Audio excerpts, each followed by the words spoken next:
Saudara masih bersama saya Nanda Aprilia dan peneliti Litbang Kompas, Rangga Eka Sakti dalam Breaking News Kompas TV. Hari ini Litbang Kompas merilis survei Pilkada Jawa Barat 2024 yang diikuti oleh 4 pasangan calon, saudara. Kita akan bahas lagi dari jajak pendapat yang dilakukan Litbang Kompas, 4,1% responden menyatakan dukungan pada paslon nomor urut 1, saudara, Acep Gita. 4,6% memilih paslon JJ dan Ronald, sementara 9,0% responden memilih paslon Ahmad Saiku dan Ilham Akbar Habibie. Sementara 65,0% responden memilih paslon Deddy Mulyadi dan Erwan Setiawan. Sementara 17,3% responden masih belum menentukan pilihan atau tidak tahu. Nah, survei Litbang Kompas ini menampilkan data elektabilitas paslon Pilkada Jawa Barat berdasarkan alasan pemilih, saudara. Berdasarkan generasi, saudara. Nah, kalau melihat dari pembagian generasi, saudara, di sini dari Gen Z sampai Gen Y muda dengan rentan usia yang berbeda. Kita dimulai dari Gen Z terlebih dahulu. Di Gen Z, saudara, terlihat untuk pasangan nomor urut 1 sebesar 3,7% memilih pasangan nomor urut 1. Sedangkan untuk pasangan nomor urut 2 sebesar 5,9% dan pasangan nomor urut 3 Ahmad Saiku dan Ilham Akbar Habibie di 30%. Sementara untuk pasangan nomor urut 4 68,9% memilih pasangan Deddy Erwan dan belum menentukan dan tidak tahu di angka 18,5%. Kita bergeser ke generasi lainnya, saudara. Responden untuk Gen Y muda dengan rentan usia 28 hingga 35 tahun. Sebanyak 4,2% memberikan dukungan kepada Acep Adang Ruhyat dan Gitalis Dwi Natarina. Sementara 7,2% memilih paslon JJ Ronald. 3,6% responden memilih paslon Ahmad Saiku dan Ilham Akbar. 69,9% responden ini memilih pasangan Deddy Erwan. Dan terakhir di 15,1% responden memilih tidak tahu atau belum menentukan pilihan. Nah, kita akan bergeser ke generasi Gen Y Madya dengan rentan usia 36 hingga 43 tahun. Sebanyak 3,6% saudara memberikan dukungan kepada paslon nomor urut 1, Acep dan Gita. Sedangkan 1,8% memilih paslon JJ dan Ronald, 12,6% responden memilih paslon Ahmad Saiku dan Ilham Akbar Habibie, 61,3% responden memilih pasangan Deddy dan Erwan, dan terakhir 20,7% responden memilih tidak tahu atau belum menentukan pilihan. Selanjutnya, kalau menurut Gen X, saudara, dengan rentan usia 44 hingga 57 tahun, sebanyak 3,2% memberikan dukungan untuk paslon nomor urut 1, 3,2% memilih untuk paslon nomor urut 2, 15,6% responden memilih pasangan nomor urut 3, yakni Ahmad Saiku dan Ilham Akbar. Kemudian 63,0% responden memilih pasangan Deddy Erwan, dan terakhir 14,9% responden memilih tidak tahu atau belum menentukan pilihan. Dan menurut responden dari Gen Baby Boomer rentan usia 58 hingga 76 tahun, saudara, sebanyak 7,8% memberikan dukungan kepada paslon nomor urut 1, 3,1% memilih untuk paslon nomor urut 2, 14,1% memilih pasangan nomor urut 3, dan 54,7% memilih untuk paslon nomor urut 4. Sedangkan untuk 20,3% responden memilih tidak tahu atau belum menentukan pilihan. Jajak pendapat atau survei Litbang Kompas juga memperoleh data silang atau cross elektabilitas berdasarkan kelas ekonomi sosial ekonomi, saudara, yang terbagi ke dalam 4 kelas, yakni ekonomi kelas bawah, ekonomi kelas menengah bawah, ekonomi kelas menengah atas, dan ekonomi kelas atas. Kita perjelas lebih detail di sini, saudara. Sebanyak 4,9% responden dari kelompok masyarakat kelas ekonomi bawah memilih Acep Gita, 6,2% memilih JJ Ronald, lalu 4,9% memilih Ahmad Ilham, dan 67,5% memilih paslon Deddy Erwan, dan 16,5% responden tidak tahu atau belum menentukan pilihan. Sedangkan sebanyak 4,2% responden dari kelompok masyarakat kelas ekonomi menengah bawah memilih pasangan nomor urut 1. 2,7% memilih pasangan nomor urut 2, lalu 8,4% memilih pasangan nomor urut 3, dan 65,4% memilih pasangan nomor urut 4. 19,4% saudara responden masih belum tahu atau belum menentukan pilihan. Nah, Sebanyak 3,3% responden dari kelompok masyarakat kelas ekonomi menengah bawah memilih pasangan nomor urut 1, 4,4% memilih pasangan nomor urut 2, lalu 18,9% memilih pasangan nomor urut 3, dan 64,4% memilih paslon nomor urut 4. Dan sebanyak 8,9% responden belum memilih atau belum menentukan pilihan.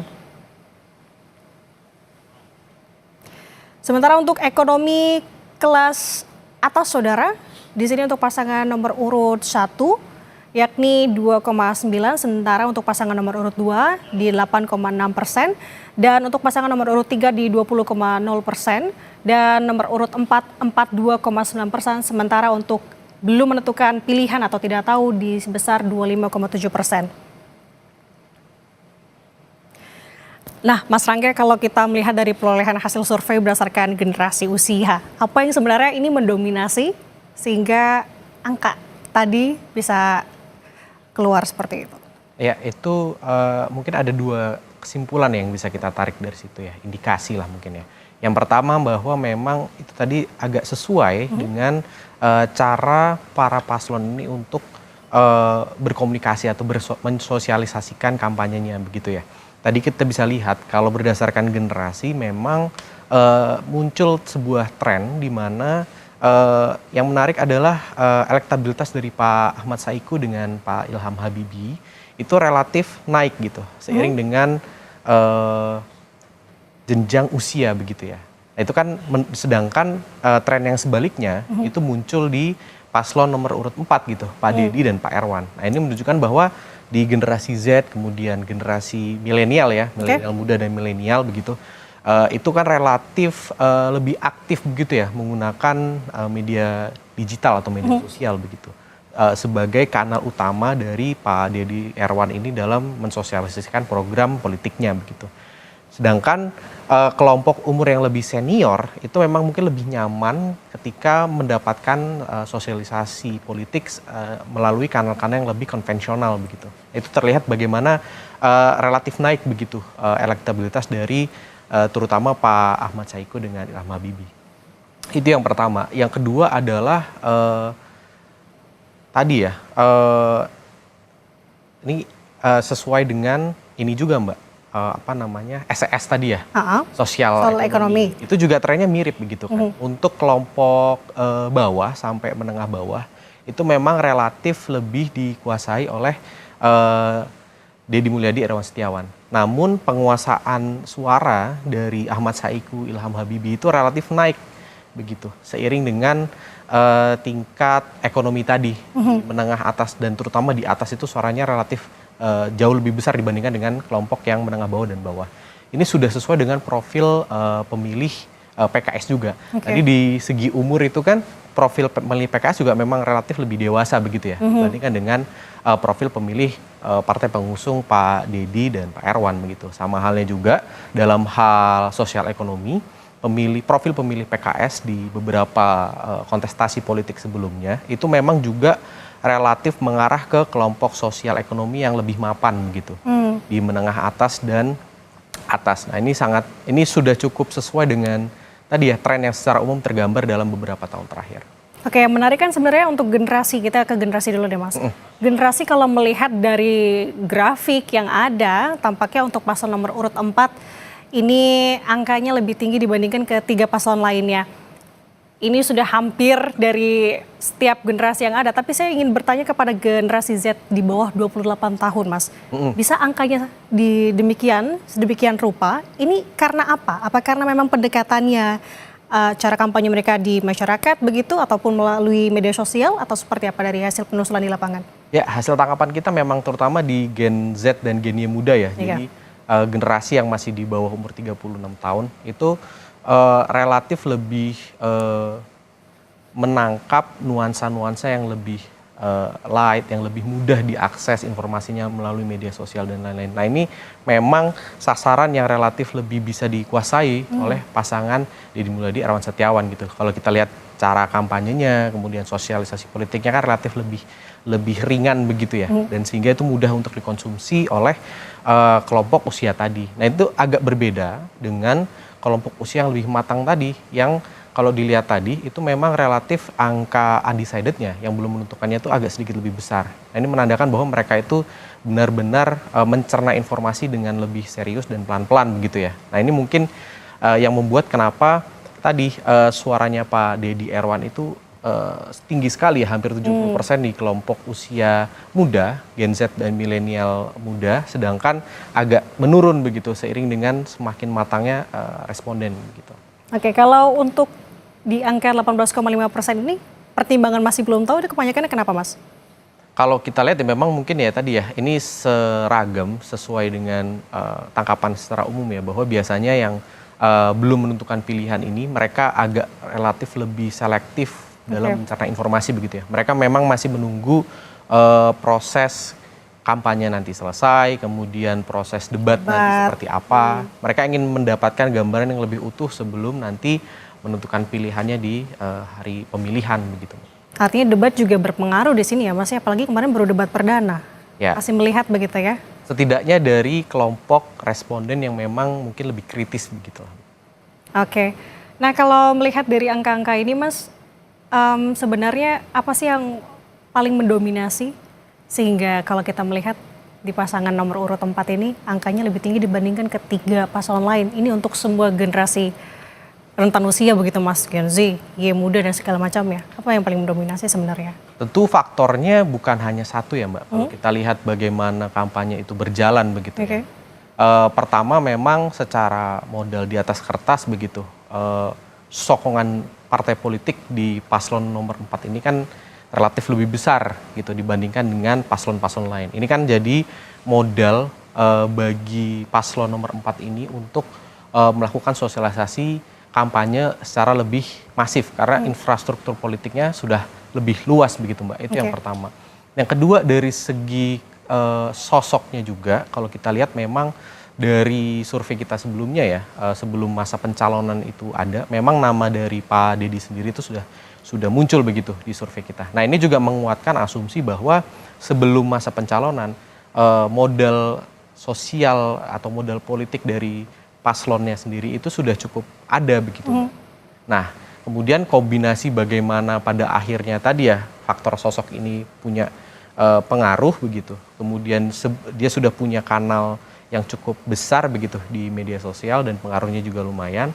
Ditambah lagi dengan infrastruktur partai yang sudah lebih matang dan lebih mapan begitu dibandingkan dengan paslon lainnya. Nah, ini faktor-faktor resep inilah yang kemudian membuat elektabilitas dari paslon nomor 4 ini agak sulit gitu untuk dikejar paslon yang lain.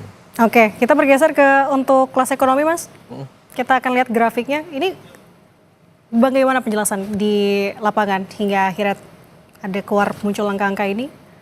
Ya. Yang kembali lagi untuk pasangan nomor urut 4 ya Mas Rangga tampaknya.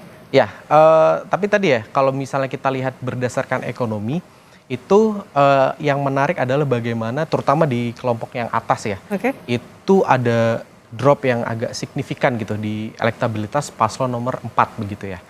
Di kelas ekonomi bawah, menengah bawah, kemudian menengah atas, suara atau elektabilitas dari paslon nomor urut 4 ini di atas 64% begitu. Sedangkan di yang kelompok atas ini tidak sampai 43% kan. Nah, ini kan drop yang cukup besar ya, sekitar 20%. Kenapa demikian Mas? Nah, pertama tadi kalau kita lihat memang karakter dari tadi ya pemilih dari PKS itu memang relatif lebih mapan secara ekonomi. Jadi memang porsi pemilih di Jawa Barat dalam konteks ini ya, dalam kelas ekonomi ini, itu sejalan juga dengan tren nasional atau provinsi-provinsi lain gitu.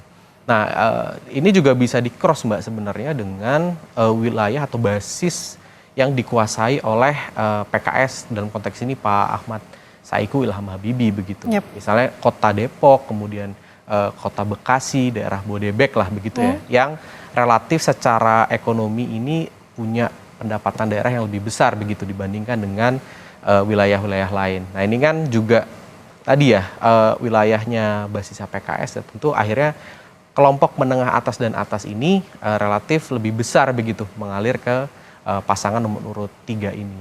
Namun kalau kita lihat struktur demografi kita, kelompok bawah dan menengah bawah ini kan yang paling besar Mbak. Sehingga penguasaan di menengah atas dan atas ini pada akhirnya tidak mampu untuk mengerek elektabilitas dari paslon nomor 3 sampai di level yang mungkin diinginkan gitu.